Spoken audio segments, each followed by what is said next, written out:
me before my first 12.5 hour shift. Bedside nursing is hard no matter what. No matter which state or which hospital or facility you're working in, there are going to be some shifts that are just absolutely suck. Somebody who had to work full-time for nursing school as a CNA and then started immediately in critical care when I was a new grad nurse, what nobody told me and none of my nursing professors prepared me for at all was how much harder the work was going to be in states that had unions versus in states that didn't have unions. This nurse does a great job showing just kind of the physical toll that working bedside nursing 3 shifts in a row takes out of you. And it just really reminded me of when I took my first contract in California after my first nursing job being in Baltimore. Peak COVID, middle of the pandemic, and I show up to my first shift in California and they're like, "Did you get your breakfast break?" And I'm like, "What do you, first of all, breakfast? You guys are eating breakfast?" I just didn't realize how much these hospitals are milking us as nurses. They really see us as an expendable workforce that they can just replace with another new grad in a year and a half.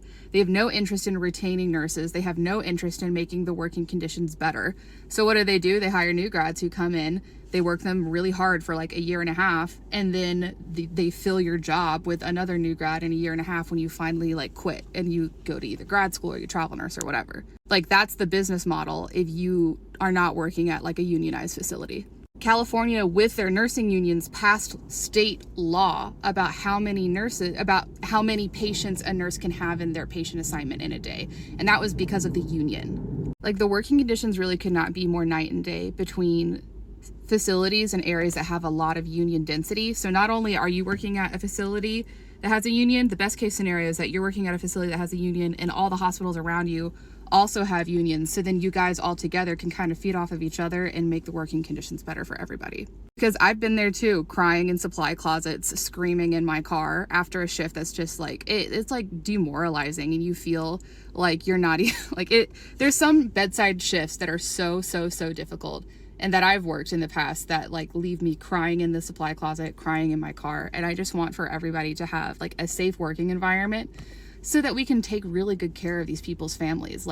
I want my nurses to be able to have breakfast, lunch, and dinner while they're on the job. Crazy thought.